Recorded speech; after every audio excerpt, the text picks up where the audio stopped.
안녕하세요. 오늘 날씨가 굉장히 따뜻합니다. 사실은 오늘 세종시에 이렇게 오다가 보니까 눈이 많이 왔었는데 여기만큼 굉장히 따뜻한 것 같습니다.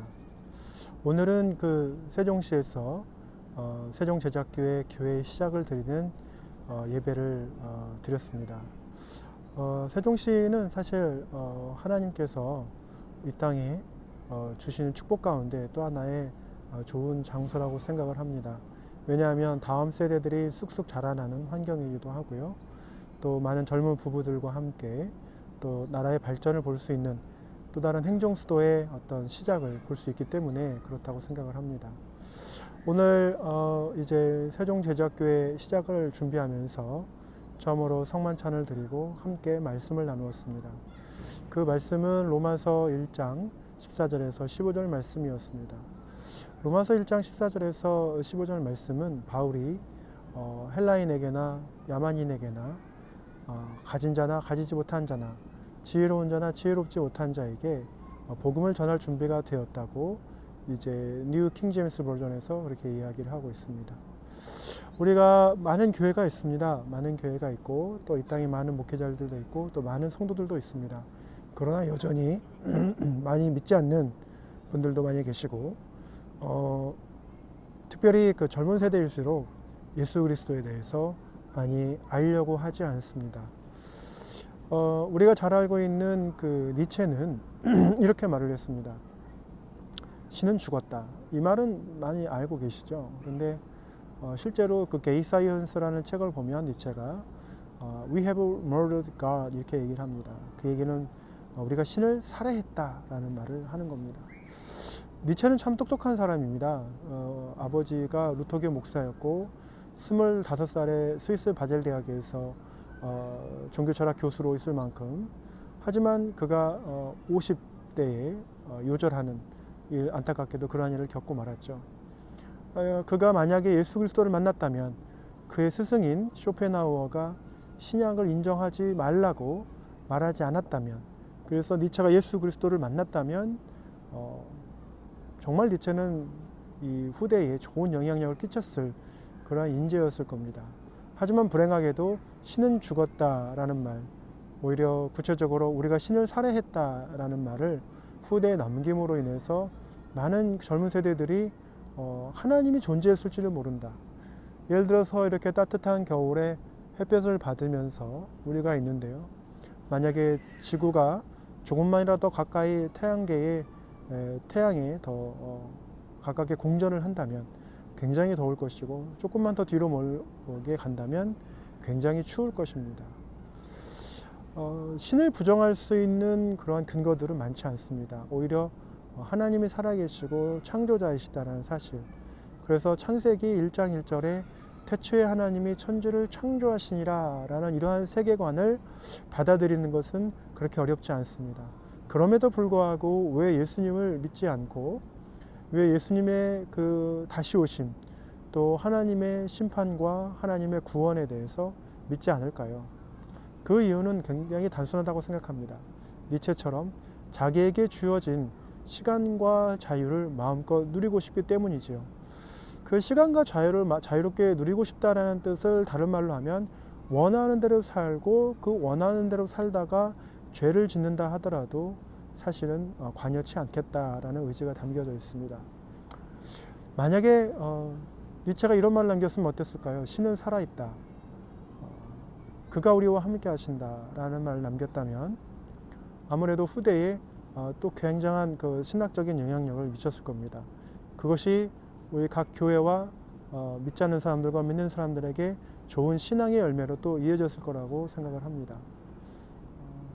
우리가 오늘날 살아가면서 하나님을 바라보고 의지할 때에 참 인생의 어려운 문제들을 많이 극복할 수 있는 원천이 됩니다.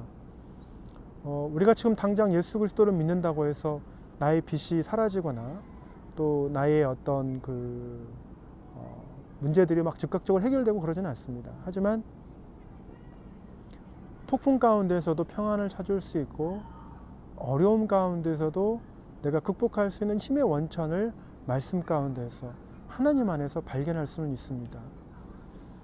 오늘 세종에 있으며 와서 처음으로 이렇게 이제 말씀을 나누는데요.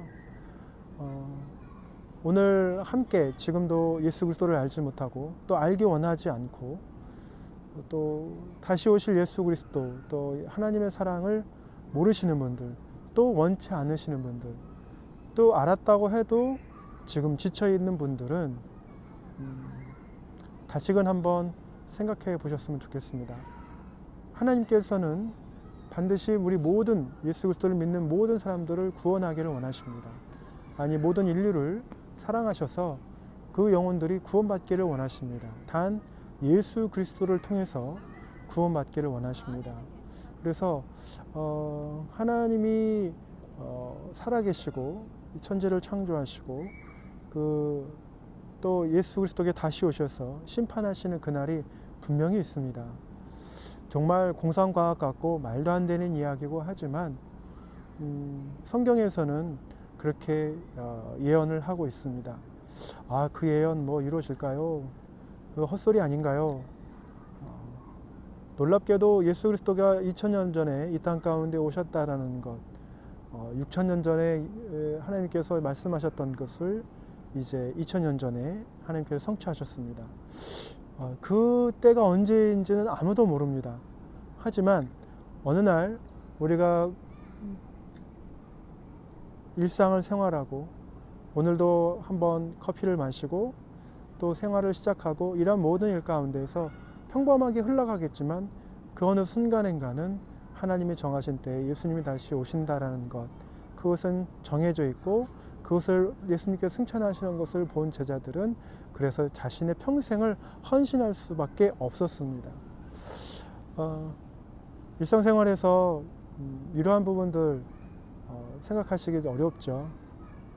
맨날 출근하셔야 되고 또 퇴근하셔야 되고 퇴근하고 나면 힘드시고 다시 또 그 일들을 반복해야 된다고 생각했을 때 또 어려울 거라고 생각을 합니다. 하지만 그럼에도 불구하고 우리가 예수님을 만나고 예수님을 안다, 그리고 예수님과 함께 동행한다 그러면 정말 그 지루한 일상 또는 힘든 그런 삶 가운데서 정말 새로운 의미를 발견하고 내가 왜 이렇게 살아가야 되는지, 내가 왜 이렇게 이 일을 맡아야 하는지, 왜 이것이 하나님의 나라에 기여할 수 있는지에 대해서 알 수 있을 것입니다. 오늘 세종제작교회 시작을 위해서 예배를 드렸습니다. 우리 이것을 시청해 주시는 믿지 않는 분들, 또 교회를 다니다가 쉬시는 분들, 또 믿는 분들, 믿지 않는 분들에게는 정말 예수님을 다시 한번 권유해 드리고 싶고요. 언제든지 가까운 교회나 또 아는 그리스도인들을 만나서 예수님에 대해서 물어보시면 정말 기쁘게 그분들이 나눠주실 것입니다. 또 믿는 분들이라면 우리 세종시를 위해서 또 이 나라를 위해서 또 믿지 않는 영혼들이 예수님을 믿을 수 있도록 기도해 주시고요. 또 신앙생활 하시다가 쉬시는 분들이라면 이제는 일어나실 때입니다. 이제는 다시금 하나님의 말씀을 듣고 회복하실 때입니다. 하나님의 말씀으로 인해서 다시 일어서서 베드로전서 2장 9절에서 말씀해 주신 것처럼 너희는 거룩한 나라요 왕같은 제사장이라는 하나님의 주신 정체성을 회복하시기를 간절히 예수님의 이름으로 축원합니다. 시청하신 모든 분들 예수님의 이름으로 축복하고 한 주간도 승리하시기를 바랍니다. 감사합니다.